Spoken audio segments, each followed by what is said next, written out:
आज हम लोग पढ़ेंगे स्पेस एंड टाइम कॉम्प्लेक्सिटी। तो सबसे पहले देख लेते हैं ये होता क्या है, इसकी रिक्वायरमेंट क्या होती है। फिर कुछ कॉमन एग्जांपल्स के थ्रू हम लोग समझने की कोशिश करेंगे कि ये काम कैसे आता है और इसको कैलकुलेट करा कैसे जाता है। तो स्पेस एंड टाइम कॉम्प्लेक्सिटी के लिए अ, सबसे पहली रिक्वायरमेंट हमारे पास यही है कि वो जो हमने कॉम्प्लेक्सिटी कैलकुलेट करी है वो सारे कंप्यूटर्स पे इक्वल हो। इसका क्या मतलब है, अगर मेरे पास कोई दूसरा प्रोसेसर है, आपके पास कोई दूसरा प्रोसेसर है, उससे आपकी टाइम कॉम्प्लेक्सिटी या स्पेस कॉम्प्लेक्सिटी पे इफेक्ट ना पड़े, वो उतनी ही रहे, चाहे आप कैसा भी कंप्यूटर यूज करो। वो एक डेफिनेट वैल्यू नहीं होती है, ऐसा नहीं है कि 1000 मिली सेकेंड या 1000 सेकेंड्स का टाइम कॉम्प्लेक्सिटी है। वो एक वेरिएबल वैल्यू होती है। हो सकता है सेम एल्गोरिदम चलाने में आपका कंप्यूटर कम टाइम लेगा और मेरा कंप्यूटर उसी एल्गोरिदम को चलाने में ज्यादा टाइम लेगा। इसका मतलब ये नहीं है कि उसकी टाइम कॉम्प्लेक्सिटी अलग अलग है आपके कंप्यूटर या मेरे कंप्यूटर में। नंबर ऑफ कंप्यूटेशंस जो एक कंप्यूटर कर सकता है वो अलग अलग हो सकते हैं, लेकिन टोटल नंबर ऑफ कंप्यूटेशंस जो उस इक्वेशन को या उस एल्गोरिदम को सॉल्व करने के लिए चाहिए वो सेम होगी। इसी का मतलब होता है स्पेस या फिर टाइम कॉम्प्लेक्सिटी। स्पेस मतलब कितनी एक्स्ट्रा स्पेस लेगा वो सॉल्व करने में एल्गोरिदम को, और टाइम मतलब कितना टाइम लेगा वो एक पर्टिकुलर एल्गोरिदम को सॉल्व करने में। तो आपने कॉमन टर्म सुने हुए होंगे, जैसे बिग ओ, ओमेगा, थीटा। तो अभी हम लोग देखेंगे इन सब का मतलब क्या है, ये लोग हमारे काम कहाँ पे आते हैं और कैसे आते हैं।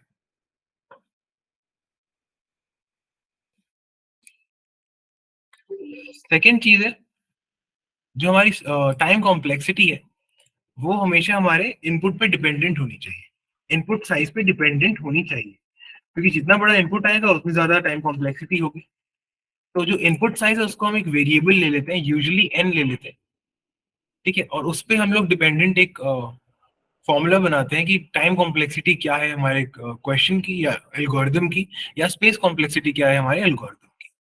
जैसे अगर हम कह रहे हैं ओ ऑफ एन, और एन है हमारा इनपुट साइज, इसका मतलब जब 10 इनपुट साइज होगा तो 10 कंप्यूटेशंस चाहिए इसको पूरा करने के लिए। जब 20 इनपुट साइज होगा तो 20 कंप्यूटेशंस चाहिए, एंड सो ऑन। ठीक है, अगर एन स्क्वायर होता है हमारा टाइम कॉम्प्लेक्सिटी, इसका मतलब 10 साइज का इनपुट आएगा तो 100 कंप्यूटेशंस चाहिए हमें इस एल्गोरिदम को पूरा कंप्लीट करने के लिए, अपना आंसर कंप्यूट करने के लिए। ठीक है, तो जो हमारे स्पेस और टाइम कॉम्प्लेक्सिटी रहेंगे वो इनपुट साइज के ऊपर डिपेंडेंट रहेंगे। स्पेस कॉम्प्लेक्सिटी कैसे डिपेंडेंट होगा, मान लेते हैं हम लोग के पास एन इनपुट आ रहा है, एन साइज का इनपुट आ रहा है, एन इंटीजर्स।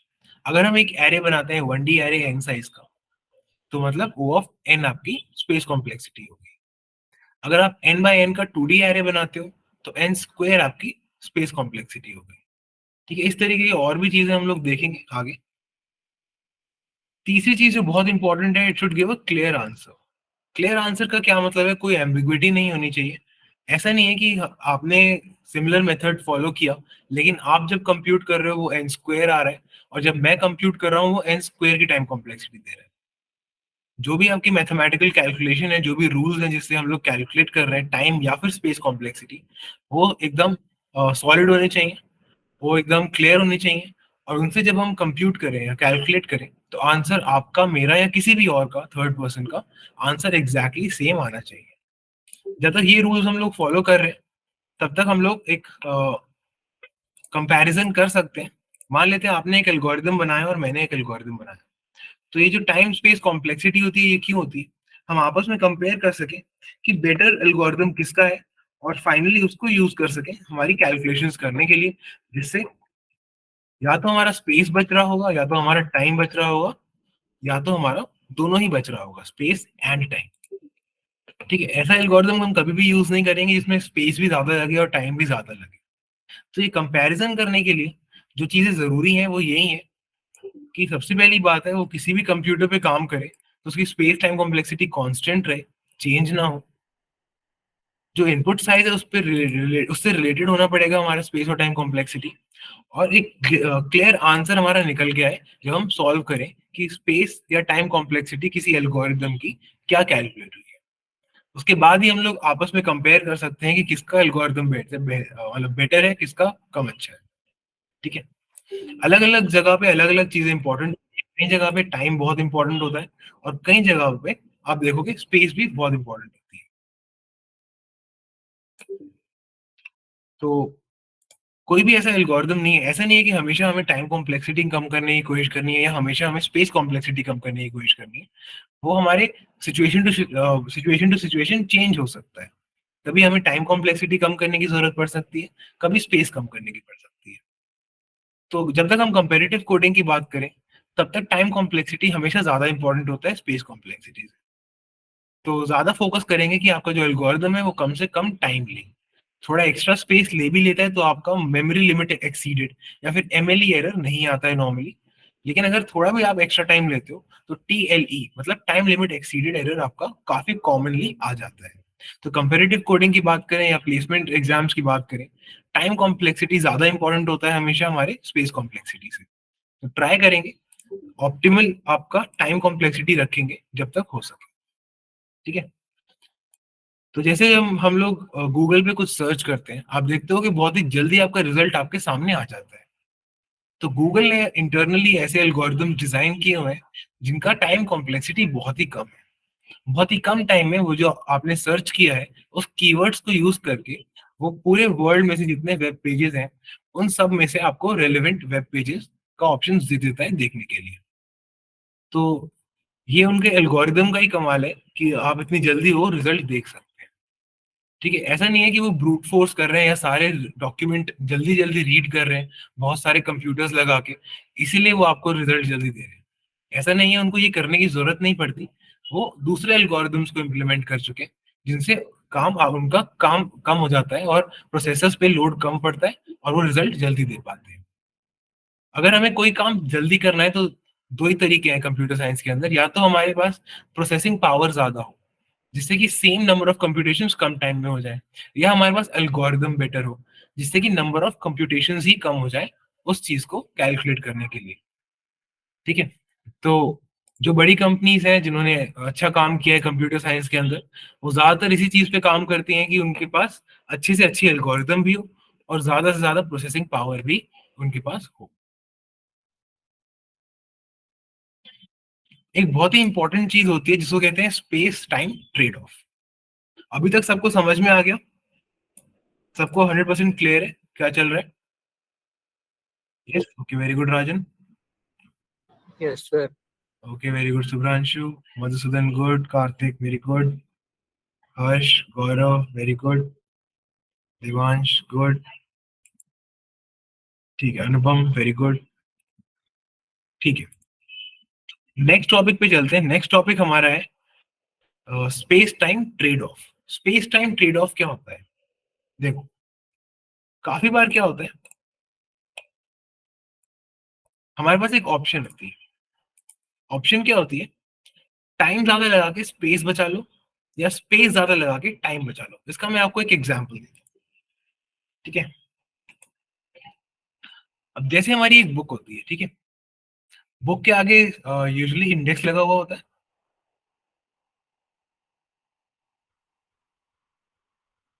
इंडेक्स के अंदर लिखे होते हैं चैप्टर्स,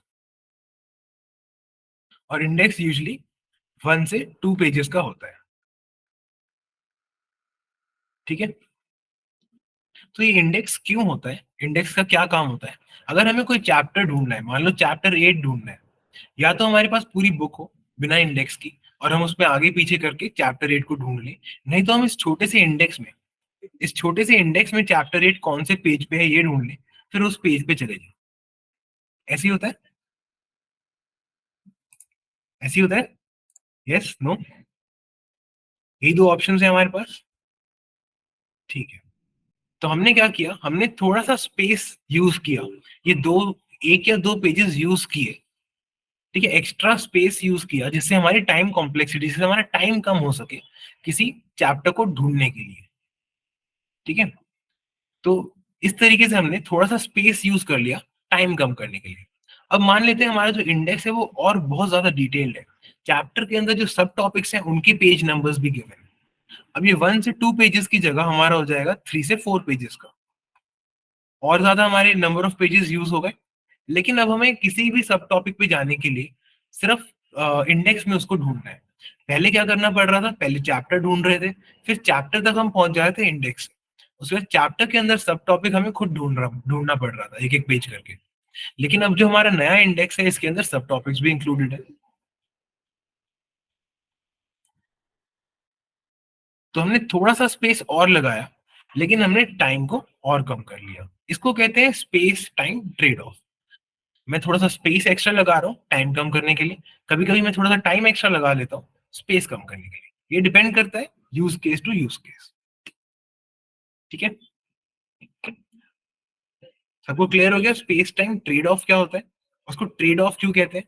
क्योंकि सिचुएशन हमारी ऐसी आ जाती है कि हमारी बहुत ही ऑप्टिमल एक एल्गोरिदम बन चुकी है, इसमें आप सिर्फ टाइम और कम कर दो ये हो नहीं पा रहा है, पॉसिबल नहीं है, या सिर्फ स्पेस कम कर दो ये भी पॉसिबल नहीं है।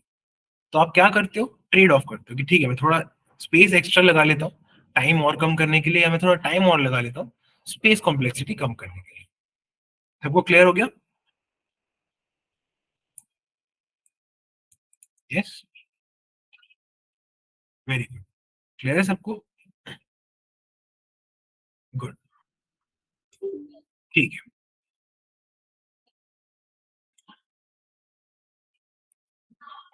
आगे चलते हैं, अलग अलग नोटेशंस देख लेते हैं, नोटेशंस क्या क्या होती हैं और उनके क्या क्या मीनिंग है।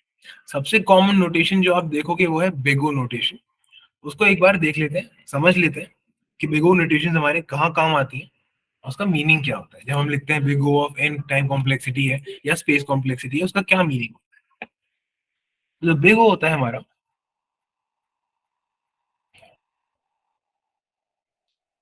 वो हमारा वर्स्ट केस टाइम कॉम्प्लेक्सिटी देता है।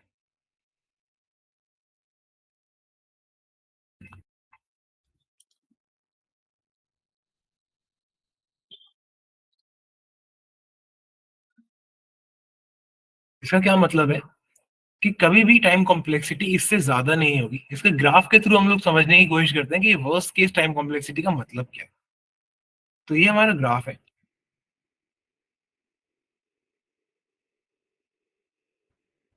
हमारे एक्स एक्सिस पे है हमारा एन, मतलब इनपुट साइज। ठीक है, और ये हमारा एल्गोरिदम का टाइम कॉम्प्लेक्सिटी है। इसको नाम देते हैं F of N, function of N.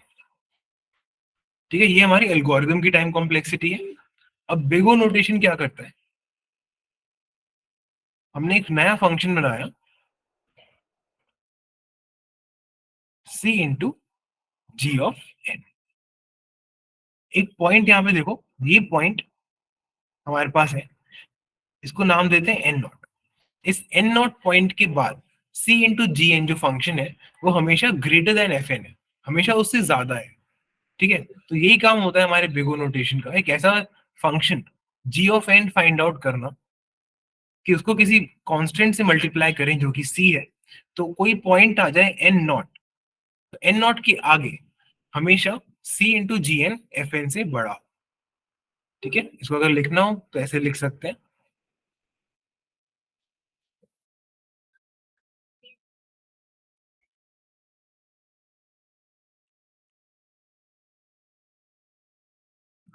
ये है हमारा बिगो नोटेशन। सबको क्लियर हो गया?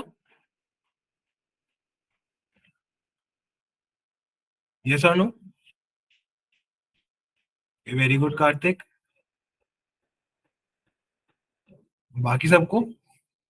Very good Rajan, very good Madhusudan,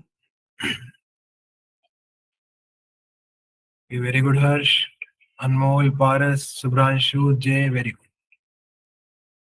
साक्षी, वेरी गुड। ठीक है, तो ये हो गया हमारा बिगो नोटेशन जो डिनोट करता है हमारी वर्स्ट केस टाइम कॉम्प्लेक्सिटी। ठीक है, इसके बाद जब हम आगे चलते हैं तो नेक्स्ट चीज जो आती है वो है ओमेगा नोटेशन। ओमेगा नोटेशन भी देख लेते हैं। अच्छा, एक चीज ध्यान रखना, जो ये नोटेशंस है ये स्पेस और टाइम के लिए सेम है। ठीक है, स्पेस कॉम्प्लेक्सिटी टाइम कॉम्प्लेक्सिटी दोनों ही आप इन्हीं नोटेशंस में मेजर करते हैं। ठीक है गौरव, एक बार एन नॉट का कॉन्सेप्ट मैं आपको बता देता हूँ। एन नॉट कोई भी वैल्यू है हमारे इनपुट साइज की, जिसके बाद ये वाली इक्वेशन हमारी ऑलवेज ट्रू हो जाती है। उससे पहले हो सकता है कभी हमारा सी इंटू जी एन बड़ा हो, कभी हमारा एफ ऑफ एन बड़ा हो, लेकिन इस पॉइंट के बाद जब हमारा जो इनपुट साइज है एन नॉट से बड़ा हो जाता है, तब हमेशा सी इंटू जी एन बड़ा होता है एफ ऑफ एन से। ठीक है, for any size of N. Okay, good. अब देखते हैं ओमेगा नोटेशन क्या होता है।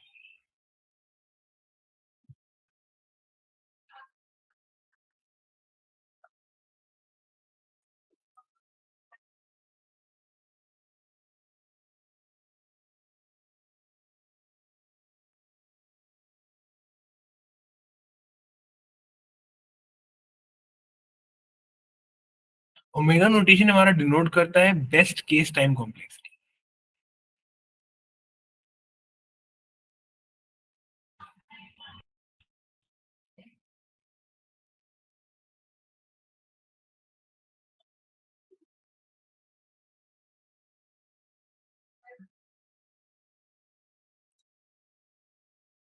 देख लेते हैं इसका ग्राफ कैसा बनता है।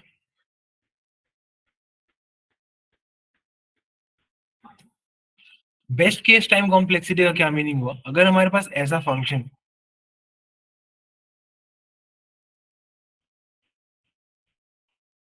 F of N, X axis पे हमारा इनपुट साइज है एन, तो हमें एक ऐसा फंक्शन ढूंढना है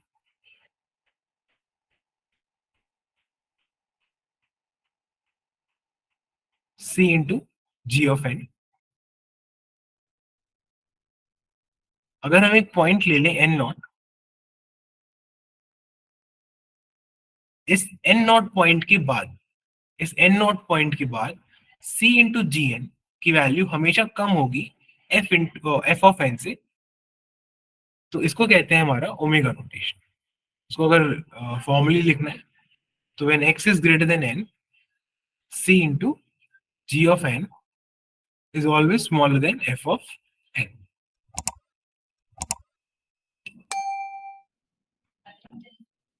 ये कंडीशन ट्रू है हमारे n नॉट पॉइंट के बाद। Sorry, x is greater than n not, not n, n not. यहाँ पर भी x greater than n not ही आएगा। ठीक है, ओमेगा नोटेशन सबको समझ में आया? ये ग्राफ समझ में आया क्या कर रहा है, क्या नोट कर रहा है, क्या शो करने की कोशिश कर रहा है? ये है हमारी best case time complexity. Best case time complexity का क्या मतलब है? इससे कम टाइम कॉम्प्लेक्सिटी नहीं होगी। वर्स्ट केस इससे ज्यादा टाइम कॉम्प्लेक्सिटी नहीं होगी, बेस्ट केस इससे कम टाइम कॉम्प्लेक्सिटी नहीं होगी। सबको क्लियर हुआ? यस और नो?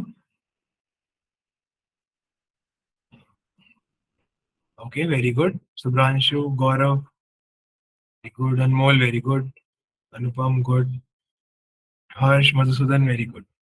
ठीक है, ओके, राजन वेरी गुड। ठीक है, अब देख लेते हैं हमारी तीसरी नोटेशन। तो हमारी नोटेशंस तो और भी होती हैं, लेकिन मेनली हम तीन ही नोटेशंस को फॉलो करते हैं या स्टडी करते हैं। ठीक है, बाकी नोटेशंस हमारी इतनी इंपॉर्टेंट नहीं रहती हैं, कोई पूछता भी नहीं है। तो तीसरी नोटेशन हमारी आती है थीटा नोटेशन। थीटा होती है हमारी एवरेज केस।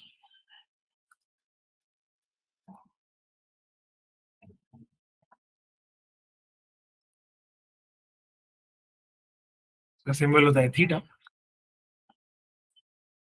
ये शो करता है एवरेज केस। तो इसके अंदर क्या होता है, ध्यान से देखो, ये थोड़ा सा डिफरेंट है। इसमें अपर बाउंड और लोअर बाउंड दोनों का कॉन्सेप्ट यूज होता है। ये अगर हमारी इक्वेशन है,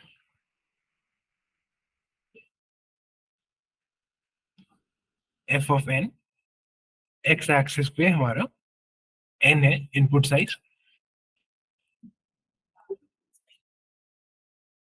तो हमें एक ऐसी इक्वेशन ढूंढनी है,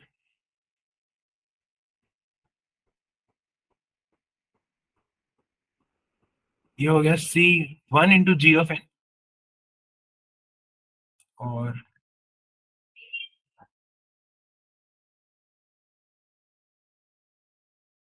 ये हो गया हमारा C two into G of N. तो यहाँ पे हमारे पास एक एन नॉट पॉइंट है।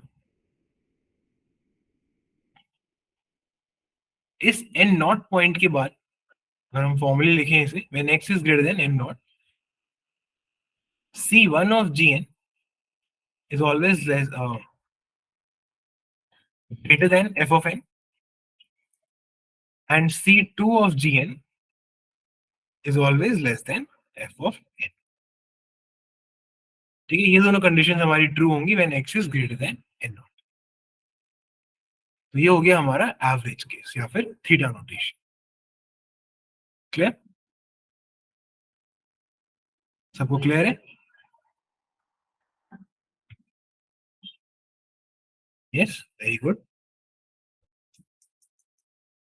Okay, very good Subranshu. Anmol good. Prachi very good. Gaurav, Kartik good. Harsh very good. ठीक है, तो एक चीज और बहुत इंपॉर्टेंट है, वो एक बार और समझा देता हूँ मैं आपको। कोई भी इसमें से जो नोटेशन है वो टाइटेस्ट बाउंड जो होता है उसको कंसिडर करते हैं उसमें। मान लेते हैं हमारे पास कोई इस तरीके का एक ग्राफ है, ये हमारा n है, इस पे एक फंक्शन है। ठीक है, अब हमारे पास दो ऑप्शंस हैं। दो ऑप्शंस क्या क्या है? एक हमारी ऐसी इक्वेशन है,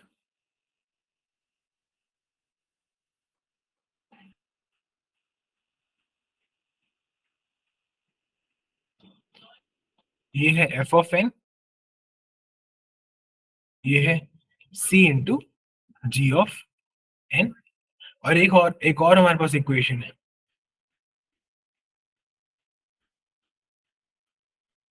ये है c into h of n। अब देखो दोनों के पास एक n नॉट पॉइंट है, जिसके बाद ये f ऑफ n से ग्रेटर है।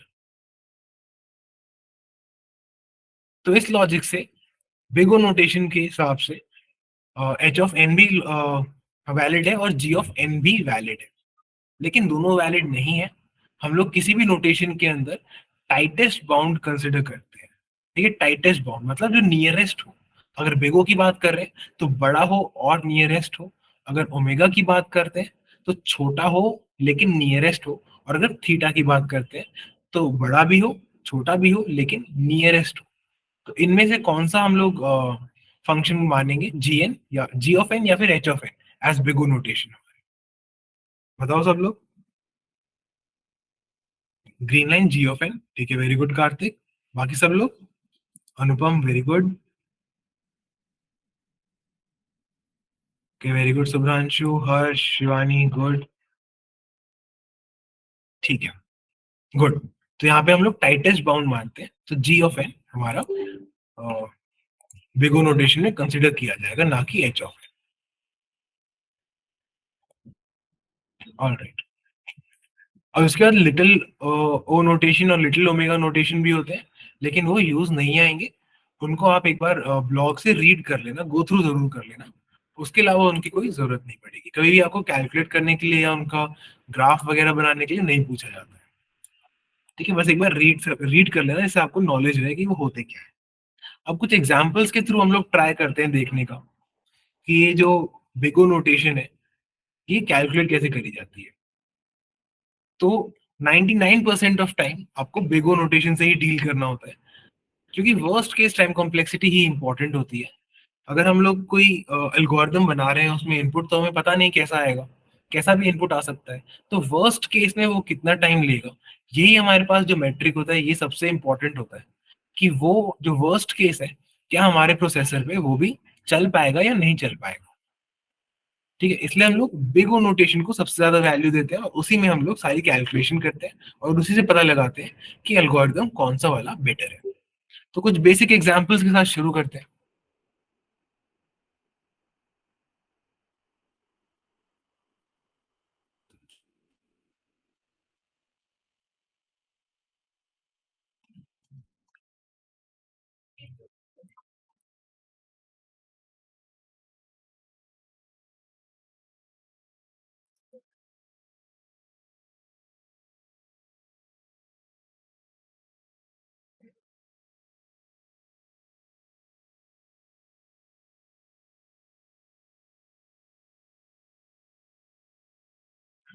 एकदम सिंपल सा एग्जाम्पल है। इसमें क्या होगा, ये जो लूप है ये एन टाइम्स आइटरेट करेगा, 0 से लेके जाएगा n-1 तक, और हर बारी विक्ट्री पॉइंट को प्रिंट करेगा। इसका बिग O नोटेशन में टाइम कॉम्प्लेक्सिटी बताओ, सब लोग बताओ।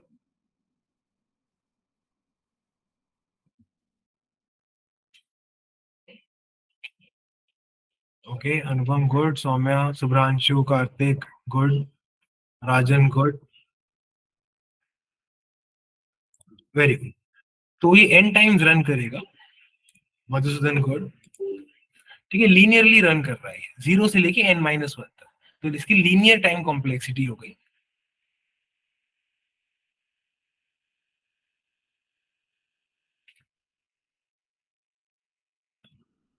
जिसको हम लोग big O of N time complexity भी कहते हैं। ठीक है, गुड गाइस। नेक्स्ट एग्जांपल लेते हैं।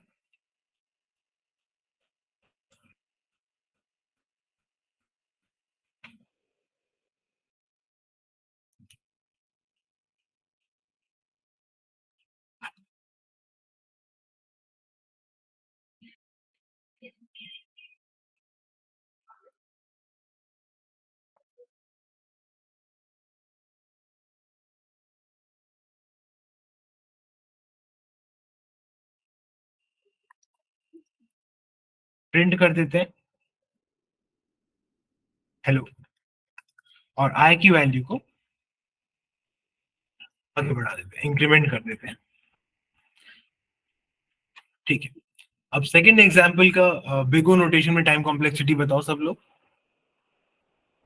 सब लोग ट्राई करो, गलत भी हो जाता है तो कोई बात नहीं है।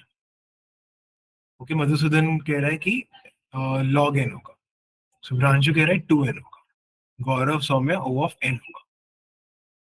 ठीक है, तो देखते हैं कैसे कैलकुलेट करेंगे। तो हमें ये पता करना है राजन लॉग एन, ठीक है, तो हमें ये पता करना है कि ये जो अंदर की स्टेटमेंट्स हैं ये कितनी बार आइटरेट हो रही हैं। देखो, आई की वैल्यू स्टार्टिंग में क्या होगी, 1 होगी, उसके बाद आई प्लस प्लस 2 होगी, 3 होगी, इस तरीके से चलते चलते एक टाइम पे एन आ जाएगी, फिर एक एक करके आगे बढ़ेगी, n+1, n+2, और चलते चलते 2n तक वैल्यू पहुंच जाएगी। ठीक है, तो ये भी लीनियरली ही चल रहा है 1 से लेके 2n तक। तो अंदर का जो हमारे कोड ब्लॉक है हमारा अंदर का, वो 2n टाइम्स एग्जीक्यूट हो रहा है। तो इसकी जो टाइम कॉम्प्लेक्सिटी हो गई वो हो गई बिग O ऑफ 2n। लेकिन जब भी हम टाइम कॉम्प्लेक्सिटी की बात करते हैं तो जो कांस्टेंट्स होते हैं उनको हम इग्नोर कर देते हैं, क्योंकि हम अज्यूम करते हैं कि जो n है it is a very very large number. ठीक है, तो कांस्टेंट से मल्टीप्लाई करके उसको कोई फर्क पड़ता नहीं है, इसलिए हम कांस्टेंट्स को इग्नोर कर देते हैं।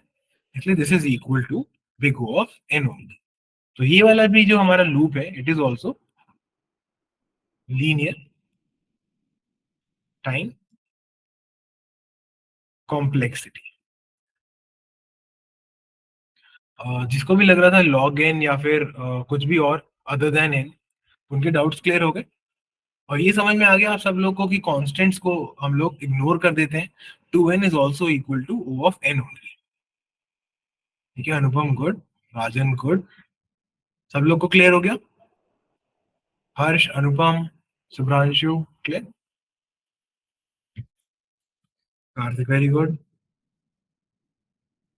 और शुभ्रांशु कितने भी बड़े कांस्टेंट को इग्नोर कर देते हैं, अगर वो 1000n भी होता तब भी हम लोग n ही लिखते हैं।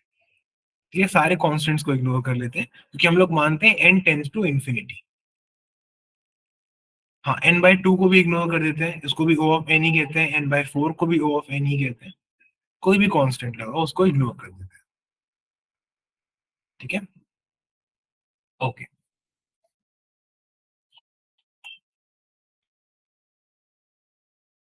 तो जब हम बिगो की बात कर रहे हैं, आपको प्रैक्टिकली भी ऐसा मिलेगा जब आप क्वेश्चन सॉल्व करोगे किसी प्लेटफॉर्म पे, जैसे लीड कोड पे अगर आप कर रहे हो तो उसमें टाइम भी आता है आपका कि कितना टाइम लगा आपके एल्गोरिदम को चलने में। तो आप देखोगे अगर आपका भी big O of N time complexity का कोड बना है और मेरा भी big O of N time complexity का कोड बना है, तो उसमें टाइम का, एक्चुअल टाइम का डिफरेंस आ सकता है। क्यों? क्योंकि हमने एन के चक्कर में 2 को तो इग्नोर कर दिया, लेकिन रियल टाइम थोड़ी चेंज हो जाएगा, नंबर ऑफ कंप्यूटेशन तो डबल टाइम लेंगे। अगर मेरे को 100 टाइम्स चलाना है कोई लूप और 200 टाइम्स चलाना है, 200 टाइम्स वाला ज्यादा टाइम तो लेगा ही लेगा। इस चक्कर में क्या होता है, बिग ओ नोटेशन सेम होती है दो अलग अलग इक्वेशंस की, लेकिन एक्चुअल टाइम में उसका डिफरेंस आ सकता है, वो पॉसिबल है। ठीक है, तो ये क्लियर हो गया। तो एक और एग्जांपल के थ्रू समझने की कोशिश करते हैं।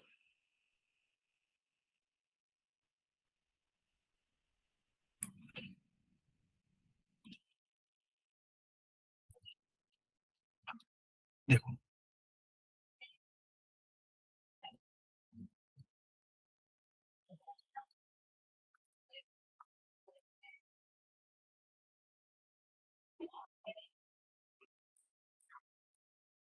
यहाँ पे हम लोग हेलो प्रिंट करा रहे हैं,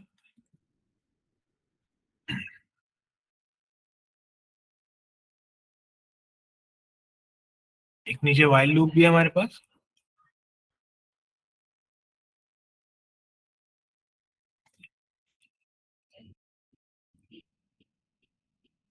बाय।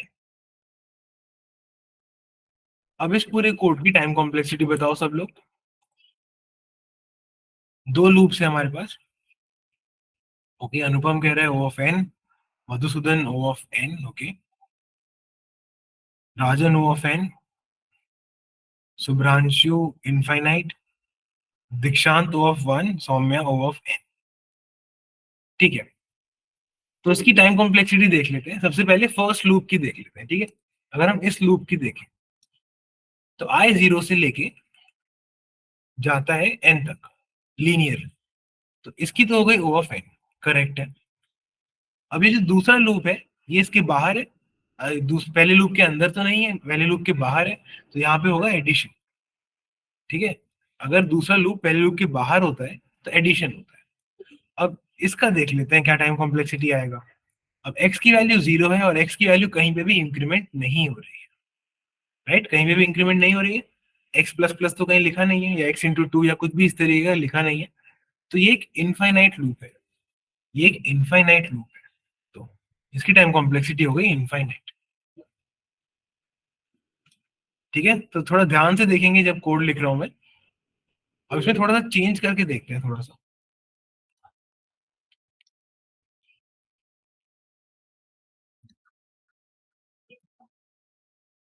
अब बताओ सब लोग, अब क्या हुई टाइम कॉम्प्लेक्सिटी इसकी।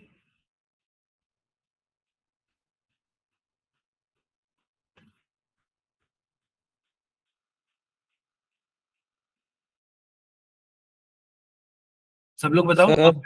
हाँ, हाँ अनुभव। सर अगर इंक्रीमेंट नहीं हो रहा है तो इन्फिनाइट कैसे हुआ? मतलब हमने एक रेंज तो डाली दी है X less X than N हमेशा ही है। लेस देन एन रहेगा, एक्स हमेशा ही लेस देन एन रहेगा, और वो अंदर आइटरेट होता चला जाएगा, कभी रुकेगा ही नहीं वो।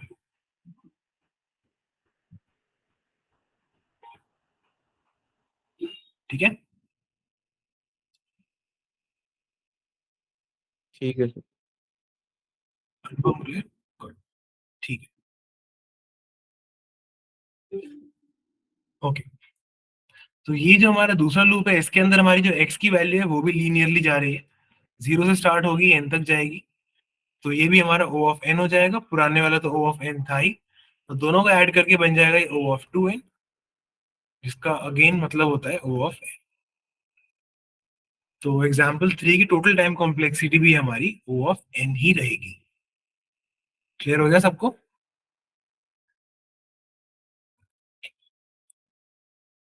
यस। इनफाइनाइट के केस में कुछ नहीं होगा राजन, वो उसकी इनफाइनाइट टाइम कॉम्प्लेक्सिटी है।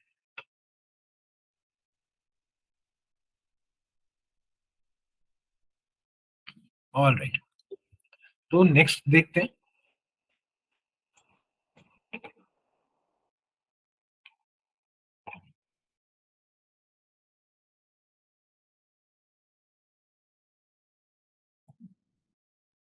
एग्जाम्पल फोर, सब लोग ट्राई करना बताने का कि इसकी टाइम कॉम्प्लेक्सिटी क्या होगी। मैं यहाँ पे कोड लिख देता हूँ।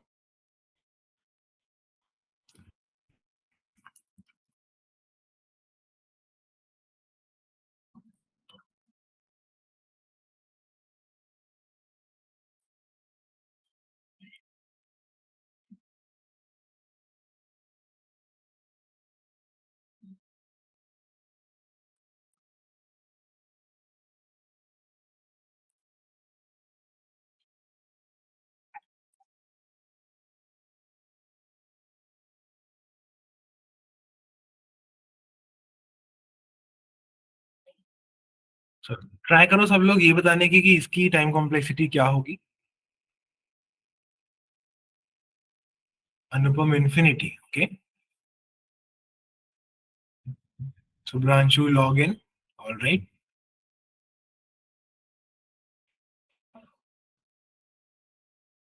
Karthik O of n, okay. Log in, log in, ठीक है। तो देखते हैं इसकी टाइम कॉम्प्लेक्सिटी क्या होगी। देखो n की कोई भी आर्बिट्ररी वैल्यू ले लेते हैं, ठीक है, थोड़ी बड़ी ले लेते हैं। मान लेते हैं n की वैल्यू है 1024। हर बार i हमारा 2 इंटू एन से शुरू हो रहा है, मतलब i की इनिशियल क्या वैल्यू हो गई 2048। अब हर बार i क्या कर रहा है अपॉन 2, मतलब डिवाइडेड बाय 2। हर आइट्रेशन के बाद अपॉन 2 हो जा रहा है। तो कितनी आइट्रेशंस रन होंगी अंदर वाले कोड ब्लॉक की, देखते हैं। i की वैल्यू पहले होगी 2048, उसके बाद होगी 1024, उसके बाद होगी 512, उसके बाद होगी 256, फिर 128, फिर 64, फिर 32, फिर 16, 8, 4, 2, 1, देन 1 अपॉन 2, 0। तो ये कितनी आइट्रेशंस हैं 1, 2, 3, 4, 5, 6, 7, 8, 9, 10, 11 एंड 12 आइट्रेशंस हमारी हो गई। तो हर बार क्या हो रहा है, जो हमारी वैल्यू है आई की वो अपॉन 2 हो जा रही है, 2 से डिवाइड हो जा रही है। तो n की जो भी 2 की पावर है, ये 2 की पावर 11 है, तो 11 प्लस 1 बार ही हमारा लूप चला। अगर 2 की पावर ये 128 होता तो हमारा उस हिसाब से लूप कम टाइम्स चलता, राइट। तो 2 की क्या पावर है n, उससे हमें पता चलेगा कि हमारा लूप कितनी बारी चल पा रहा है। तो पावर निकालने के लिए कैसे करते हैं, देखो log of log base 2, 2 to the power 10 मान लेते हैं। इसकी वैल्यू क्या आती है 10 आती है। तो किसी भी चीज की क्या पावर है कोई नंबर, वो हम लॉग करके पता लगाते हैं। तो यहाँ पर भी हमें यही पता लगाना है। तो इसकी भी जो टाइम कॉम्प्लेक्सिटी हो जाएगी, अंदर जो कोड ब्लॉक है हमारा, ये कितनी बार आइटरेट होगा, जो 2 की पावर हमारी n की है। तो इसके अंदर हम डाल देंगे log base 2 of n।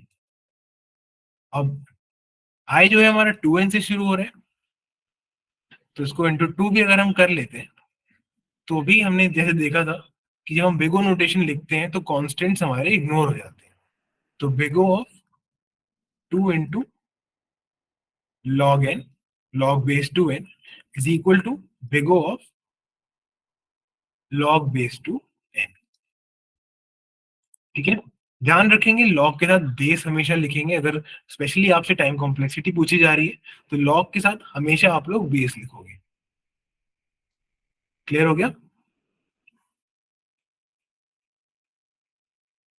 Okay, एक बार और बताता हूं मैं आपको। ये जो लूप है ये कितनी बार आइटरेट करेगा, हमें ये पता कर। अब 2 इंटू एन कितनी पावर है 2 की, अगर 2 की पावर 10 है तो 10 बार ही आइटरेट करेगा। 2 की पावर 20 है तो 20 बार ही आइटरेट करेगा। क्यों? क्योंकि हर बार आई की वैल्यू हाफ होते चली जा रही है, राइट।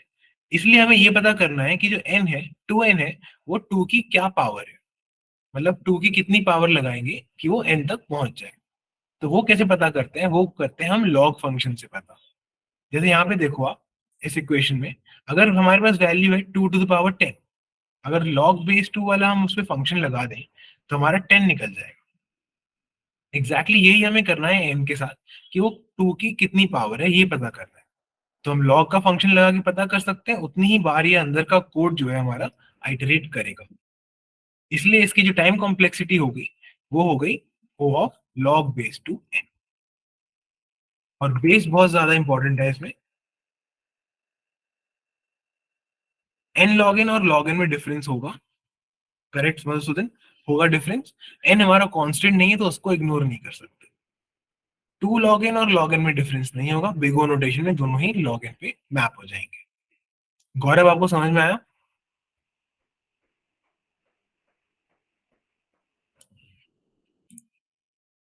ओके, वेरी गुड, ठीक है। तो अगला एग्जाम्पल देखते हैं एक बार, ये सबको क्लियर हो गया? तो ये सबको क्लियर हो गया, राइट? यस और नो? हाँ मधुसूदन, n log n का भी एक एग्जाम्पल ले लेंगे अभी। Kartik, yes, very good. Madhusudan, yes, good. Shubhranshu, clear, very good. ठीक है, गुड. तो नेक्स्ट एग्जांपल देख लेते हैं.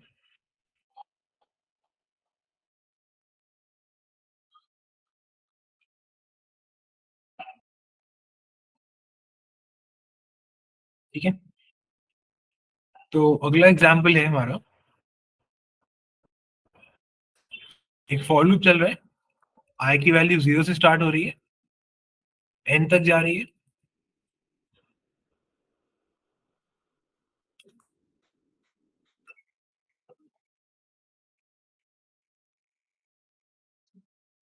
ठीक है, और नीचे एक और लूप है.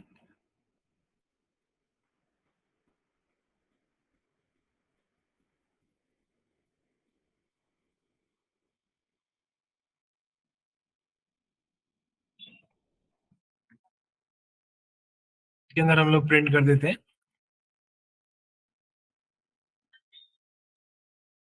वर्ल्ड और x equal to x into 2.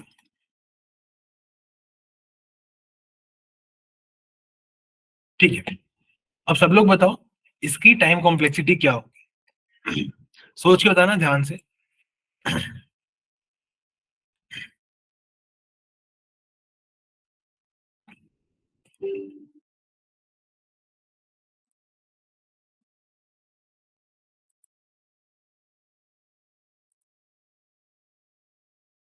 n plus log n, Shubhranshu कह रहे होगी n. Okay,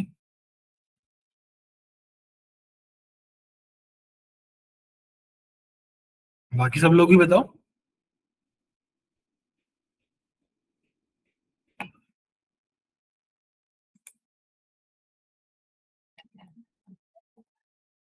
n plus log n.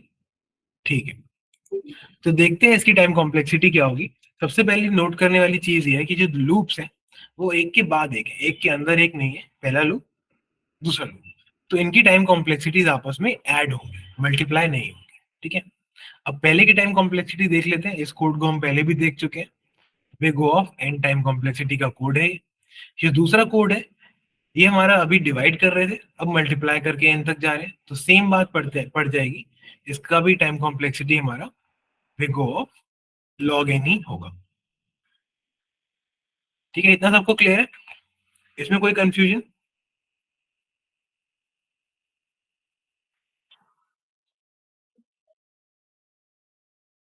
No, clear, very good. ठीक है, तो इसकी जो टोटल टाइम कॉम्प्लेक्सिटी होगी, इन दोनों का एडिशन होगा, O of N plus O of log N. ये हो गई हमारी टोटल टाइम कॉम्प्लेक्सिटी इस कोड की. अब log n की वैल्यू जो है n से छोटी होती है, राइट. और हम लोग शुभ्रांशु क्या क्लियर नहीं हो बताओ.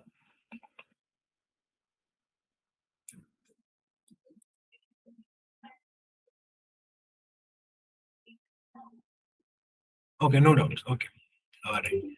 तो इन दोनों के एडिशन होता है o of n plus o ऑफ log n. n और log n में से n हमेशा बड़ा होता है, एक्सक्यूज मी, राइट. n हमेशा सबसे बड़ा, इन दोनों में से बड़ा रहेगा, इसलिए जो छोटे वाले टर्म्स हैं उनको हम लोग इग्नोर कर देंगे. तो इसकी टाइम कॉम्प्लेक्सिटी बन जाती है o of n. This is it. सिर्फ o of n time complexity रह जाएगी हमारे इस पूरे कोड की. क्लियर हो गया सबको? Madhusudan, o of n plus o ऑफ log n, o of n log n नहीं होता.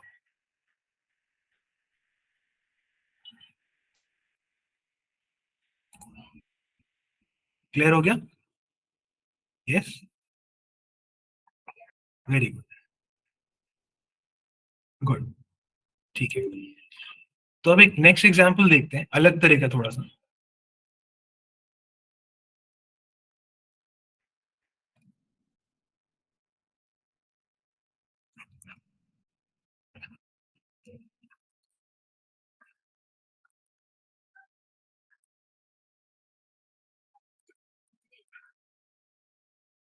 अब हम यूज करेंगे nested for loops.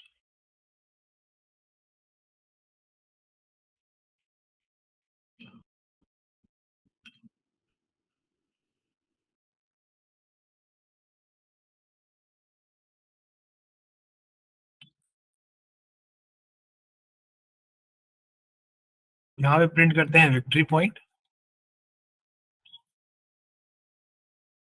That's it. अब हमें पता करना है कि इस कोड की टाइम कॉम्प्लेक्सिटी क्या है। सब लोग बताओ फटाफट। अब ध्यान रखना, इसमें एक के बाद एक लूप नहीं है, ये है nested for. O of N square, very good, very good. तो मेनली हमें पता क्या करना होता है, जो ये अंदर वाली स्टेटमेंट है ये कितनी बार एग्जीक्यूट होगी। ठीक है, तो ये अंदर वाली जो स्टेटमेंट है ये कितनी बार एग्जीक्यूट हो रही है देख लेते हैं। तो आई की 0 वैल्यू के लिए हमारा जे जो है वो 0 से एन तक जा रहा है। फिर आई की 1 वैल्यू के लिए जे फिर से 0 से एन तक जा रहा है। तो बेसिकली आई की 0 वैल्यू के लिए जे जाता है एन से लेके, सॉरी, 0 से लेके एन तक। फिर आई की 1 वैल्यू के लिए जे जाता है 0 से लेके एन तक। फिर आई की 2 वैल्यू के लिए जे जाता है 0 से लेके एन तक। इस तरीके से आई की एन वैल्यू के लिए भी जे जाएगा 0 से लेके एन तक, एन माइनस 1 वैल्यू के लिए 0 से लेके एन तक जाएगा। तो आई की एन डिफरेंट वैल्यूज के लिए जे हमारा एन टाइम्स चल रहा है, इसलिए एन मल्टीप्लाइड बाय एन हमारी टाइम कॉम्प्लेक्सिटी हो जाएगी, which is equal to O of N square.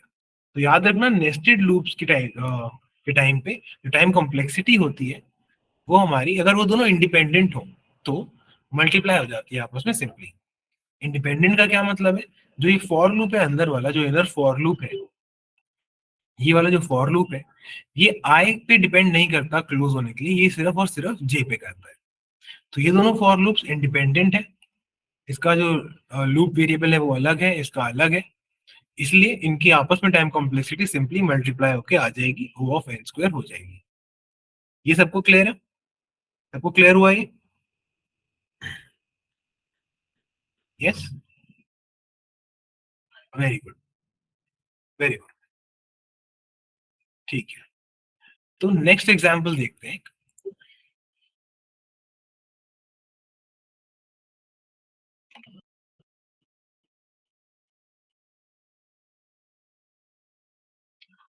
अब हमारे पास एक फॉर लूप है बाहर, 0 से लेके एन तक जा रहा है ये, और अंदर हमारे पास दो लूप्स,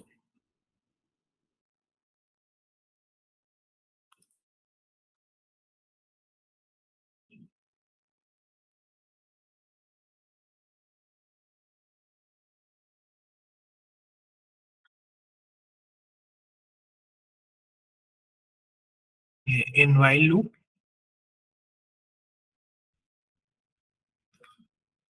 एक्स प्लस प्लस, और एक हमारे पास फॉर लूप है इसके अंदर,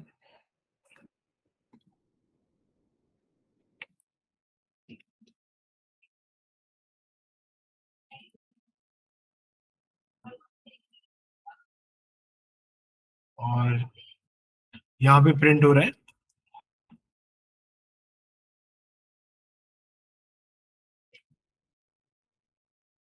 इन फॉर लूप। ठीक है, ये हो गया हमारा फॉर लूप क्लोज, और बाहर वाला फॉर लूप यहाँ नीचे क्लोज हो गया। तो आप लोग को बताना है, ध्यान से बताना, इस कोड की टाइम कॉम्प्लेक्सिटी क्या हो। ध्यान से देख लो, अनुपम कह रहा है ओ ऑफ एन क्यूब, ठीक है, O of N square plus log N, alright.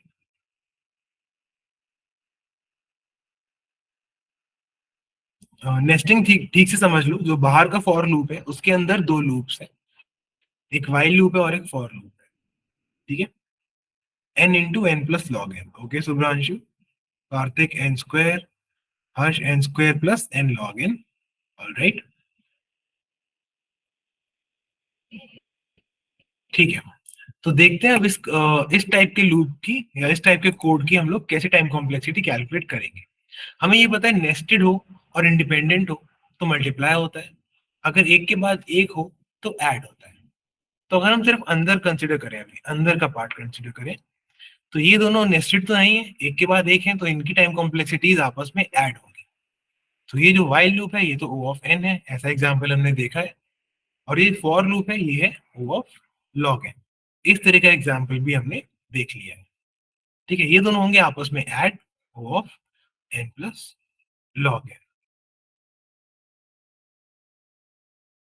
क्योंकि ये इंडिपेंडेंट है और जो आउटर लूप है उसके अंदर है, मतलब नेस्टेड है ये, तो उससे इनकी टाइम कॉम्प्लेक्सिटी मल्टीप्लाई होगी। सिर्फ बाहर वाले लूप की इंडिपेंडेंटली देखें हम तो O ऑफ n टाइम चलेगा बाहर वाला लूप, तो अभी आपस में मल्टीप्लाई होगा O of n multiplied by O of n plus log n। अब n प्लस log n हमने देखा था log n छोटा होता है, n बड़ा होता है, सारे छोटे टर्म्स को हम लोग इग्नोर कर देंगे, तो ये बन जाएगा O of n into O of n, मतलब O ऑफ n स्क्वायर। तो इसकी टोटल टाइम कॉम्प्लेक्सिटी निकल जाएगी O ऑफ n स्क्वायर। सबको समझ में आ गया? सबको क्लियर है? यस और नो, क्लियर हो गया?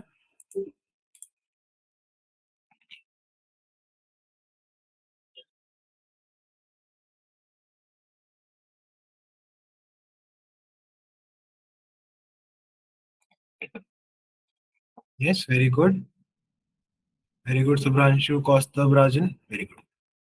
बाकी सब लोग को भी क्लियर हो गया? ये सिर्फ 3 स्टूडेंट्स को क्लियर हुआ है? सब लोग बताओ। वेरी गुड मधुसूदन, हर्ष, अनुपम, ठीक है। ओके कार्तिक, मल्टीप्लाई क्यों है? जब भी नेस्टेड होंगे तो आपस में मल्टीप्लाई होंगे। तो आप ये देखो, ये जो बाहर वाला फॉर लूप है ये यहाँ पे स्टार्ट हो रहा है और यहाँ पे एंड हो रहा है। तो ये जो पूरे अंदर का वाइल और फॉर लूप है ये इस बाहर के फॉर लूप के अंदर नेस्टेड है, और नेस्टेड होंगे तो मल्टीप्लाई होंगे। तो इसलिए बाहर का जो O ऑफ n है ये मल्टीप्लाई हुआ अंदर के n प्लस लॉग n से। ठीक है गौरव? Okay good. अब हम देखेंगे जब अंदर के लूप इंडिपेंडेंट ना हो, अभी तक तो इंडिपेंडेंट थे, अब इंडिपेंडेंट ना हो तो क्या करना पड़ता है। तो ये थोड़े से टफ होते हैं टाइम कॉम्प्लेक्सिटी कैलकुलेट करना, तो ध्यान से देखना कि हम लोग क्या करेंगे।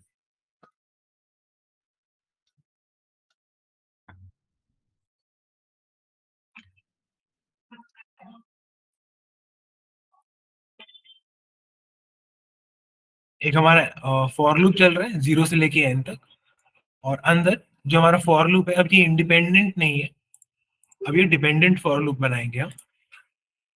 जो हमारा j है उसकी वैल्यू शुरू हो रही है i से और जा रही है n तक।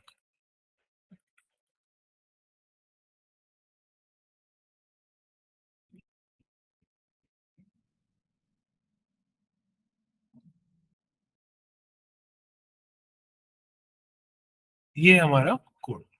इस कोड की टाइम कॉम्प्लेक्सिटी क्या होगी? और शुभ्रांशु, रिकर्जन की टाइम कॉम्प्लेक्सिटी हम रिकर्जन के टाइम पे कैलकुलेट करेंगे सबकी, वो आपको ज्यादा क्लैरिटी से फिर समझ में आ जाएगी। ओके, अनुपम कह रहे हैं n स्क्वायर, मेरे ख्याल से शुभ्रांशु कह रहे हैं n log n। ओके,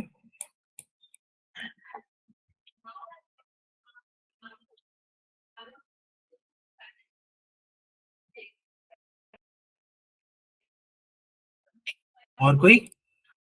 सब लोग को जो लगता है बता दो, गलत होने की कोई दिक्कत नहीं है, थोड़ा सा डिफिकल्ट है, अभी मैं आपको समझाऊंगा कि कैसे कैलकुलेट करना है। ओके, राजन को लग रहा है n स्क्वायर, ऑलराइट, ठीक है। तो एक बार देख लेते हैं कि कैसे कैलकुलेट करनी है इसकी टाइम कॉम्प्लेक्सिटी। ध्यान से देखना, इसमें हम लोग एक कॉन्सेप्ट यूज करेंगे, लूप अनरोलिंग।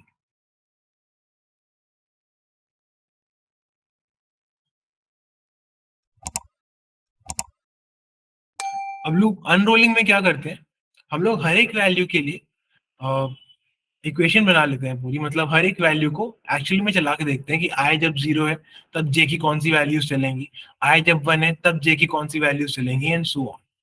ठीक है, लूप को पूरा खोल के लिख लेते हैं और उससे हमें पता चल जाता है कि कितनी आइट्रेशन एक्चुअली में रन हो रही है।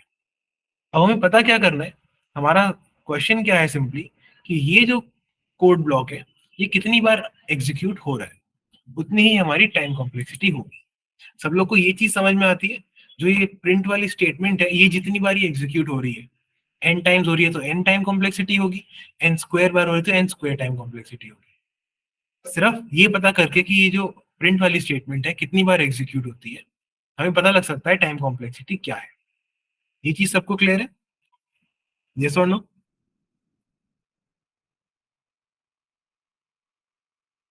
यस, ठीक है, वेरी गुड।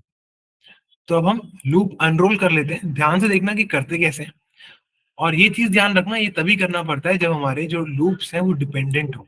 यहाँ पे आप देख रहे हो ना ये डिपेंडेंट है, जे डिपेंड करता है आई पे। ठीक है, चलो अब हम लूप अनरोल करते हैं, देखते हैं ये आइट्रेट करता कैसे। आई की वैल्यू जब 0 है, जे हमारा चलेगा 0 से लेके एन तक। अब आई की वैल्यू जब 1 है, जे हमारा चलेगा 1 से लेके एन तक। आई की वैल्यू जब 2 है, जे हमारा चलेगा 1 से लेके, सॉरी 2 से लेके एन तक। इसी तरीके से दोनों आगे बढ़ते जाएंगे। तो जो प्रिंट वाली स्टेटमेंट है वो लिख लेते हैं कितनी कितनी बार चल रही है। पहले लूप में, पहले आइट्रेशन में n टाइम्स चल रही है, फिर n-1 टाइम, फिर n-2 टाइम्स, फिर n-3 times and so on. ये चीज सबको क्लियर हुई? जो प्रिंट वाली स्टेटमेंट है वो कितनी कितनी बार चल रही है, ये चीज क्लियर हुई? कोई भी डाउट है तो पूछ लो, ये थोड़ा सा मुश्किल है, कोई दिक्कत नहीं। वेरी गुड कार्तिक, गौरव, प्राची, सब लोग को क्लियर है?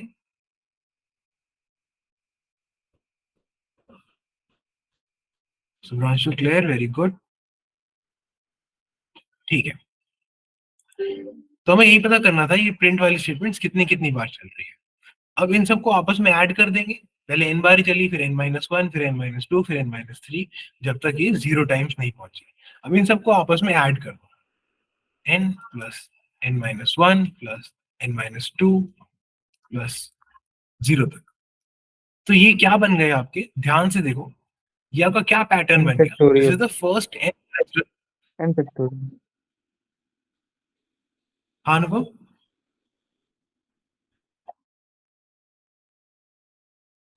सर वो आप बता दीजिए, सम ऑफ n नेचुरल हाँ तो नंबर्स ये, का है। Very good, very good Anubhav. तो ये sum of first n natural numbers बन गया।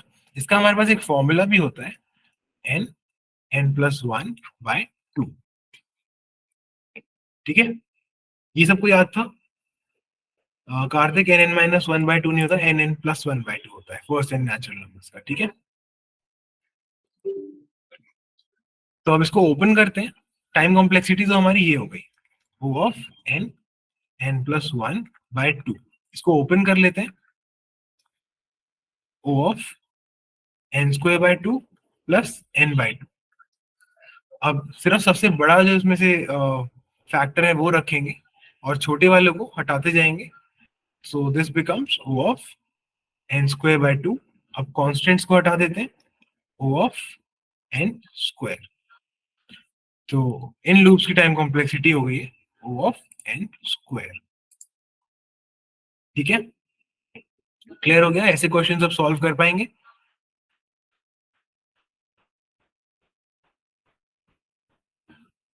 Yes, very good, very good,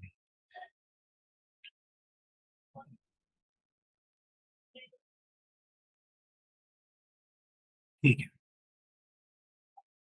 sir एक एक बार और स्क्रीन कोड ऊपर देखते कर हैं, एक और दीजिए, स्क्रीनशॉट लेना है। ओके,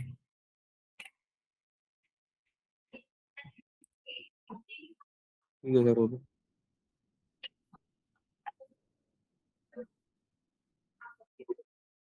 ठीक है। और एग्जांपल्स देखते हैं जिससे और थोड़ा सा क्लियर हो जाए हमको।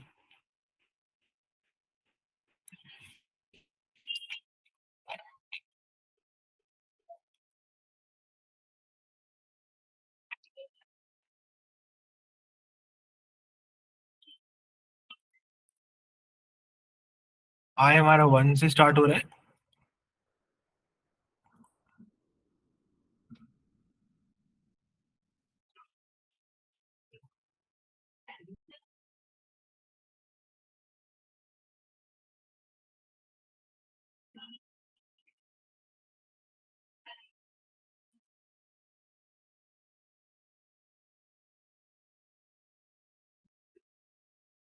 चलो सब लोग इसकी टाइम कॉम्प्लेक्सिटी बताओ क्या होगी। n log n, ओके, अनुपम कह रहे हैं n log n, बाकी सब लोग भी बताओ। Okay, Shubhranshu n log n,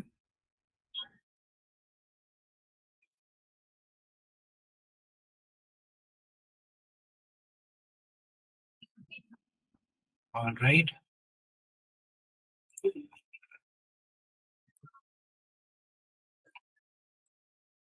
okay, Harsh भी कह रहे हैं n log n, शुभ्रांशु, अनुपम, ठीक है। तो देखते हैं इसकी टाइम कॉम्प्लेक्सिटी क्या होगी। जैसे हमने देखा ये दोनों नेस्टेड फॉर लूप्स हैं, और आप ये भी देख सकते हो कि ये इंडिपेंडेंट है, डिपेंडेंट नहीं है, तो इनकी टाइम कॉम्प्लेक्सिटी आपस में सिर्फ मल्टीप्लाई करनी रह गई है। पहले वाले की देखते हैं, 1 से लेके n तक जा रहा है, लेकिन हर बार मल्टीप्लाइड बाय 2 हो रहा है, तो हमारे पास क्लियर है, यहाँ पे कॉम्प्लेक्सिटी आ जाएगी log n की। अंदर वाला 0 से स्टार्ट हो रहा है, n तक जा रहा है, ये आ जाएगा O ऑफ n, आपस में मल्टीप्लाई कर देंगे, बन जाएगा O of n log n।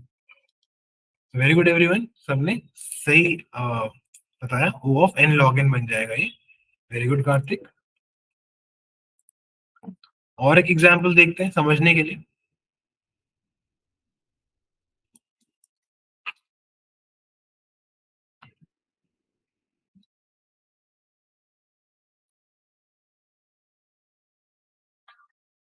एक वेरिएबल ले लिया x, while x is less than n, हम लोग प्रिंट करते हैं विक्ट्री पॉइंट,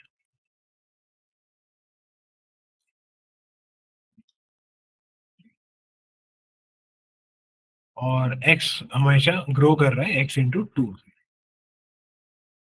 इसकी टाइम कॉम्प्लेक्सिटी बताओ सब लोग। इसकी क्या टाइम कॉम्प्लेक्सिटी आएगी हमारे पास, log n, ओके, कार्तिक कह रहे हैं log n, Anupam log n, Harsh log n, okay, Shubhranshu infinite, Gaurav log n, ठीक है। तब ध्यान से देखते हैं कि कोड क्या था, क्या हुआ, जल्दबाजी में जो पैटर्न देखा हुआ है वैसा पैटर्न हमें यहाँ पे दिखाई दिया, और हमने इसको बता दिया कि ये log n है। हमने वैल्यू नहीं देखी x की 0 से स्टार्ट हो रही है, ठीक है। अगर वैल्यू x की 0 से स्टार्ट हो रही है, x को 2 से मल्टीप्लाई करने से कोई इफेक्ट नहीं आएगा, 0 इंटू 2 भी 0 ही होता है, तो इसीलिए x की वैल्यू हमेशा 0 ही रह जाएगी, लेस देन n, और ये हमारा इनफाइनाइट लूप बन जाएगा, ना कि log n। Very good Shubhranshu and Kaustav, सब लोग को समझ में आया, यस और नो, ओके, यस, ठीक है। तो और कुछ एग्जांपल्स मैं आपको देता हूँ, साथ साथ सॉल्व करेंगे, लेकिन ध्यान रखेंगे छोटी छोटी चीजें स्किप नहीं करेंगे। ऐसा नहीं है पैटर्न देखेंगे तुरंत ही आप आंसर दोगे, 1 मिनट ले लो, लेकिन सही आंसर देने की कोशिश करेंगे, ठीक है। और एक एग्जाम्पल लेते हैं।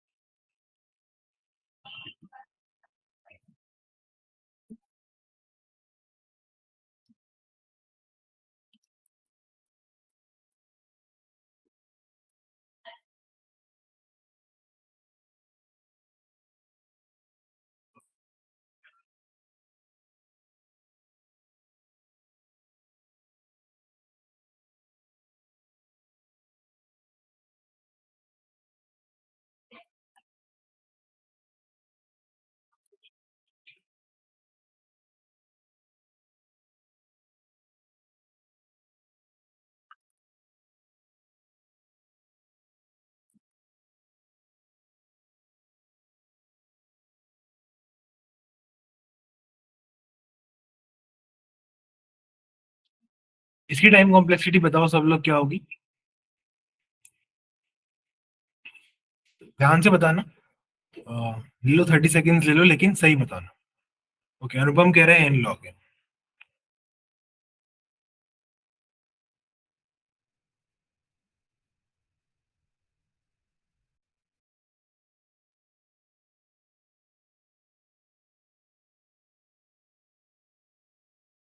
ओके, बाकी सब लोग शुभ्रांशु एन लॉग एन,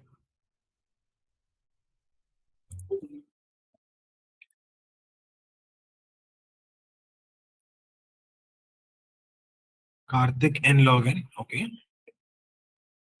गौरव okay, N into log N log N, Harsh, good.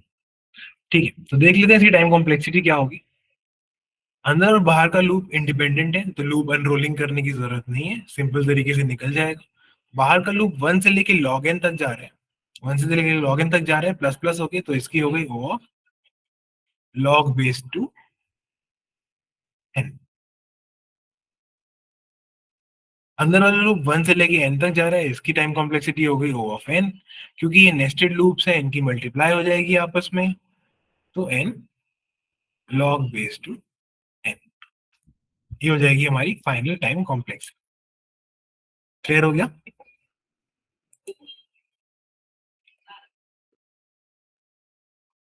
और एग्जांपल देख लेते हैं।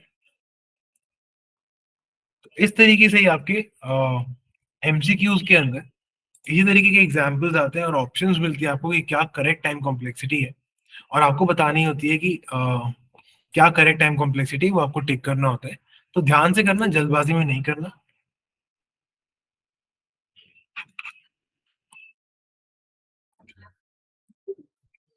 तो एक और एग्जाम्पल के थ्रू देख लेते हैं कि हमें सारे कॉन्सेप्ट हमारे क्लियर हो गए कि नहीं हो गए।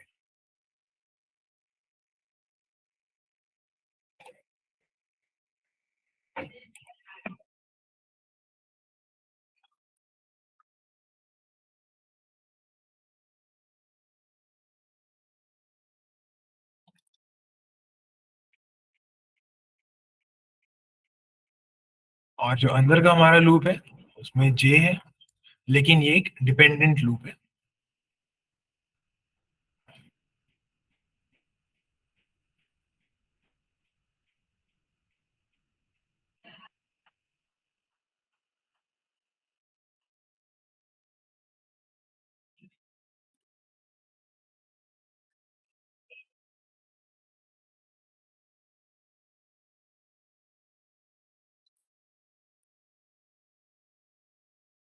ठीक है, हाँ, अगर हम लोग शुभ्रांशु आई प्लस प्लस की जगह i equal to i plus two लिखते हैं, तो complexity big O of n by two हो जाएगी, कांस्टेंट को हम लोग इग्नोर करेंगे, तो finally big O of n ही रह जाएगी। ठीक है, N square log N, Saumya कह रहे हैं एन स्क्वायर लॉग एन होगा इसका, इसकी टाइम कॉम्प्लेक्सिटी। ओके, सब लोग बताओ, सब लोग ट्राई करो, क्या होगी, सोचो।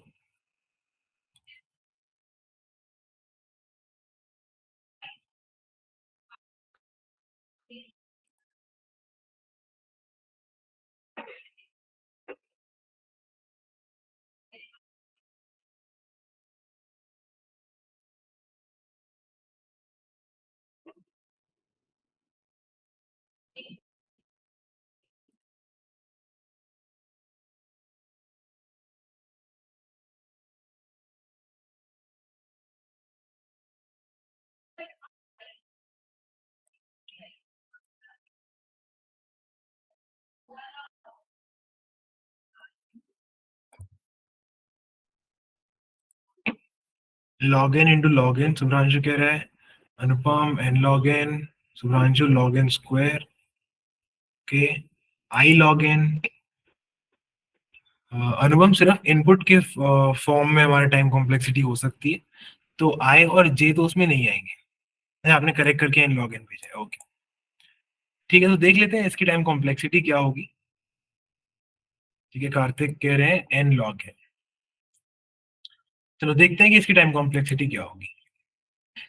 तो ये डिपेंडेंट है दोनों लूप्स, तो हमें लूप अनरोलिंग करनी पड़ेगी, लूप अनरोलिंग करनी पड़ेगी पता करने के लिए कि टाइम कॉम्प्लेक्सिटी फाइनली क्या है। ठीक है, और हमें पता क्या करना है कि जो अंदर का प्रिंट स्टेटमेंट है ये कितनी बारी एग्जीक्यूट हो रहा है, दैट्स इट। तो देखो, जब आई की वैल्यू है हमारी स्टार्टिंग में एन, तब जे हमारा 1 से लेके, सॉरी, आई मतलब एन से लेके 0 तक जा रहा है। ठीक है, अब आई की वैल्यू एन की बात हो जाती है एन बाई टू, जे हमारा n/2 से लेके 0 तक जा रहा है, फिर i की वैल्यू अपॉन 2 होके हो जाती है n/4, और j हमारा n/4 से लेके 0 तक जा रहा है। प्रिंट स्टेटमेंट कितनी बार एग्जीक्यूट हो रही है? यहाँ पे n बार, n/2 बार, n/4, इस तरीके से चलता जाएगा, n/8 and so on.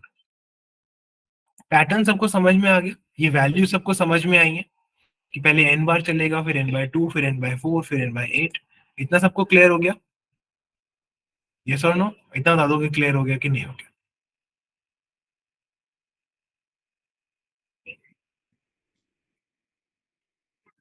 Yes, okay, very good, very good. अब देखते हैं इसका सम, इस जो हो बनेगा आपका n plus n/2 plus n/4 plus n/8 and so on. इसका जो हमारे पास सम बनेगा उसकी वैल्यू क्या है? मान लेते हैं इसमें से n कॉमन निकालो, n यहाँ पे कॉमन निकालो।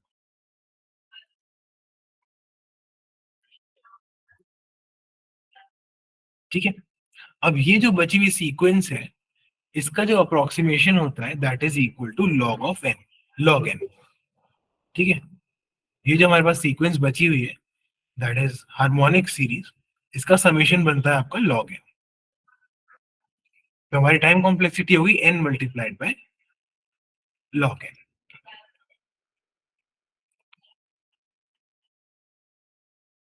क्लियर हुआ सबको?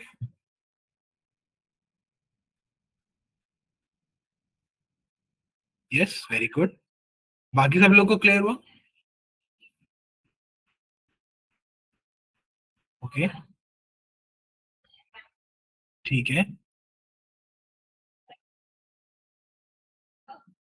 All right. तो एक दो कॉन्सेप्ट है लॉग के बारे में, वो सीख लेते हैं, जो आपको टाइम कॉम्प्लेक्सिटी निकालने में काफी हेल्प करेंगे। ठीक है, तो सबसे पहला कॉन्सेप्ट क्या है लॉग के? कुछ रूल्स है, मतलब ऐसे कोई कॉन्सेप्ट नहीं है। अगर हम लॉग कुछ भी बेस ले रहे हैं, बेस b ले लेते हैं, और x to the power y, this is equal to, y हम लोग बाहर ले सकते हैं मल्टीप्लीकेशन में, log b x। इसका एक छोटा सा एग्जांपल लेके देख लेते हैं, जिससे कि क्लियर हो जाए कि ये ट्रू है। अगर हम log बेस 10 कर रहे हैं, ठीक है, और 10 की पावर 2 कर रहे हैं, तो हम लोग इसको लिख सकते हैं 2 इंटू लॉग बेस 10 10। तो लॉग बेस 10 10 आता है 1 इंटू 2 हो जाता है 2। उस तरफ से लॉग बेस 10 100 क्या आएगा? 2 ही निकल के आएगा। तो 2 equal to 2, LHS equal to RHS। सबको ये आइडेंटिटी क्लियर हो गई?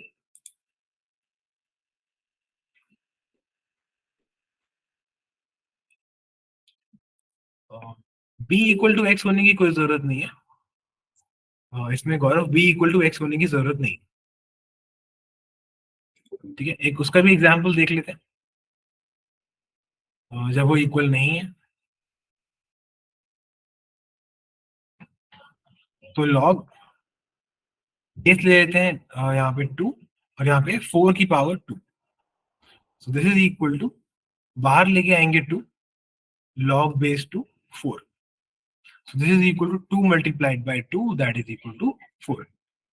और अगर नॉर्मली सॉल्व करते हैं, log base 2, 4 square is equal to 16, 2 की पावर 4 होता है 16, and 4 is equal to 4। Okay, अगली आइडेंटिटी देख लेते हैं, log base b of x into y। इसकी क्या वैल्यू होती है, किसी को पता है?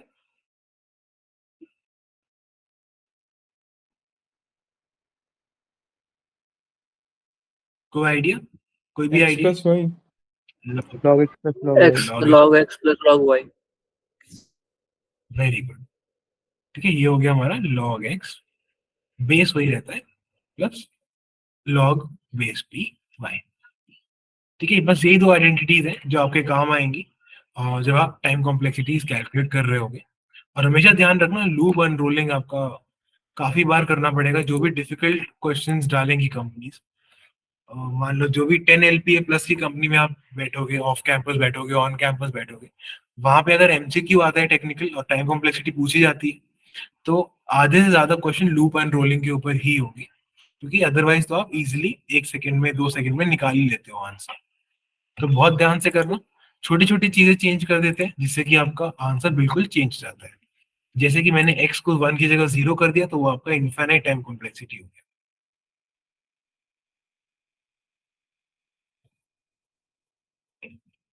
प्रीवियस क्वेश्चन देख लेते हैं हमारा क्या था यहाँ पे। तो इसमें आप देखो जो हमारे लूप्स हैं ये डिपेंडेंट है, जैसे मैंने आपको बताया था। तो हमारा जो टाइम कॉम्प्लेक्सिटी है वो सिर्फ इतनी है, ये जो प्रिंट स्टेटमेंट है ये कितनी बार चलेगी। और हमने इसी को कैलकुलेट करने के लिए क्या करा, जब हमारा आई एन है तब जे एन से 0 तक जा रहा है, ठीक है। तो एन टाइम्स चलेगा हमारा प्रिंट स्टेटमेंट, फिर आई की वैल्यू n/2 हो जाएगी। उस केस में n/2 से 0 जाएगा जे, n/2 बार प्रिंट स्टेटमेंट चलेगा। फिर आई की वैल्यू n/4 हो जाएगी और n/4 बार प्रिंट स्टेटमेंट चलेगा। इस तरीके से इनको सबको सम कर लेंगे तो हमारा n बाहर आ जाएगा 1 plus 1/2 plus 1/4 plus 1/8 and so on, जो हमारा लॉग एन होता है। तो n लॉग एन हमारा टोटल टाइम कॉम्प्लेक्सिटी हो जाएगी। हम लोग बाहर और अंदर के लूप को आपस में मल्टीप्लाई नहीं कर सकते टाइम कॉम्प्लेक्सिटीज को, क्योंकि अब वो डिपेंडेंट है। अगर वो इंडिपेंडेंट होती है तो मल्टीप्लाई करके आपका आंसर आ जाता है, अदरवाइज नहीं आता।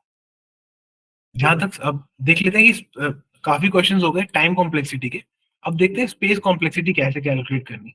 स्पेस कॉम्प्लेक्सिटी बिल्कुल बेसिक सी होती है और उसमें ज्यादा हम लोग को डीप जाना नहीं है। स्पेस कॉम्प्लेक्सिटी नॉर्मली पूछी भी नहीं जाती है। बस एक रूल आप लोग याद रखो,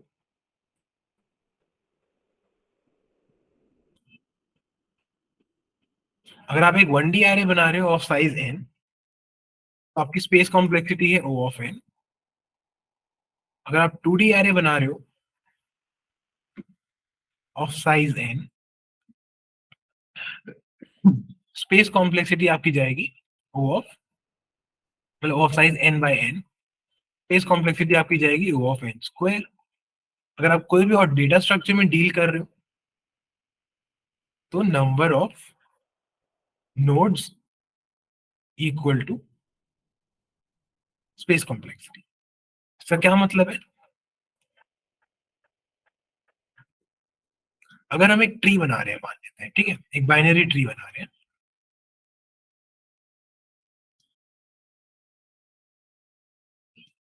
अब इस ट्री के अंदर n नोड्स हैं, तो इस ट्री की स्पेस कॉम्प्लेक्सिटी हमारी हो जाएगी O ऑफ n। इस तरीके से मान लेते हैं हमारे पास एक लिंक लिस्ट है, हम एक लिंक लिस्ट बना रहे हैं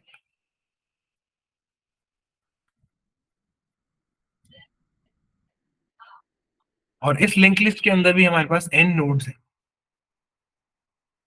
तो इस लिंक लिस्ट की स्पेस कॉम्प्लेक्सिटी भी हमारी हो जाएगी O ऑफ n। तो कोई भी डेटा स्ट्रक्चर अगर हम 1D एरे 2D एरे के अलावा यूज कर रहे हैं, number of nodes equal to space complexity का फॉर्मूला यूज करके हम इजीली फाइंड आउट कर सकते हैं। इसी तरीके से अगर हम स्टैक या क्यू बना रहे हैं, स्टैक बना रहे हैं और इसके अंदर at any given point of time हमारे पास n डिफरेंट एलिमेंट्स हैं, तो इसकी स्पेस कॉम्प्लेक्सिटी भी O ऑफ n हो जाएगी। क्यू में भी सेम कॉन्सेप्ट है, क्यू के अंदर अगर हम n नोड्स डाल देते हैं, n वैल्यूज हम लोग इंसर्ट करा देते हैं, तो space complexity O of n हो जाएगी। क्लियर हो गया सबको? ठीक है, स्पेस कॉम्प्लेक्सिटी आप यस सर। इससे भी इजी ही आएगा, इतना भी नहीं आएगा। ठीक है, 1D और 2D एरे के अंदर ही रहते हैं जब स्पेस कॉम्प्लेक्सिटी की बात करते हैं। ठीक है, तो क्या कर सकते हैं हमेशा, देखो अगर हम एक 2D एरे बना रहे हैं जिसमें n रोज है और लेट से m कॉलम्स है, जब वो इस तरीके का कोड आपको कोई देंगे और पूछेंगे स्पेस कॉम्प्लेक्सिटी, तो उसमें हमेशा एक ऑप्शन डालेंगे n into n।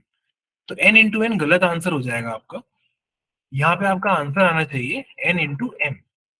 Space complexity है O of n into m, ना कि O ऑफ n स्क्वायर। ठीक है, बस इस बात का ध्यान रखना, आपके सारे क्वेश्चन सॉल्व हो जाएंगे। और अगर टाइम कॉम्प्लेक्सिटी के आपको आपके ये सारे एग्जाम्पल्स जो है ये क्लियर हो गए हैं, तो कोई भी टेस्ट में आप अटकोगे नहीं, आपके वहां पे भी सारे के सारे आंसर्स निकल जाएंगे। सबको क्लियर हो गया? यस, आज की क्लास सबको क्लियर है? यस और नो? ठीक है, ओके, तो 2 मिनट रुको।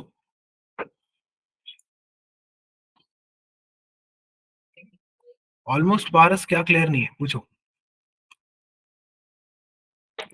फिर थोड़ा एक बार दोबारा रिवाइज कर लूंगा जब पूछूंगा। एक बार रिवाइज कर लेना, कोई भी इशू आता है तो मेरे को मैसेज कर देना, ठीक है? क्योंकि ये इंपॉर्टेंट टॉपिक है, ये आपके टेक्निकल एमसीक्यू में आएगा ही आएगा। Okay sir, okay sir.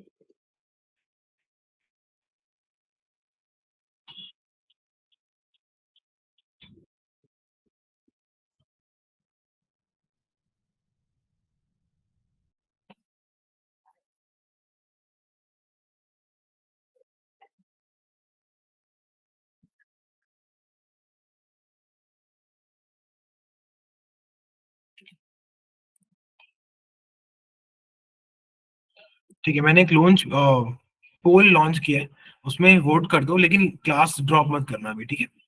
ठीक है, शुभ्रांशु, क्या डाउट है सर? अगर हमें एरे गिवन हो और हमने इन प्लेस ऑपरेशन परफॉर्म की हो तो स्पेस कॉम्प्लेक्सिटी ऑफ 1 होगी, ठीक है?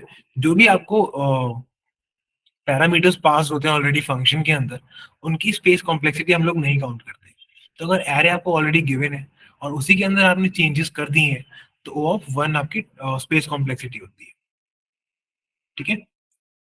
और अगर आपको 2 एरे गिवन है, जो भी आपको ऑलरेडी गिवन है उसकी स्पेस कॉम्प्लेक्सिटी आपके सोल्यूशन के अंदर नहीं काउंट करी जाती, ठीक है? अभी ड्रॉप मत करना, अभी ड्रॉप नहीं सर करना है किसी। हाँ अनुभव। सर वो एप्टीट्यूड का सर सिलेबस भेज दीजिए सर। कुछ सिलेबस ठीक होता है, है मैं क्या सर आपको एप्टीट्यूड सिलेबस भेज क्वेश्चंस का? दूंगा। Yes sir. हाँ, मैं आपको पूरा सिलेबस भेज दूंगा, ये क्या क्या कॉमन टॉपिक्स है, सारे आपको भेज दूंगा।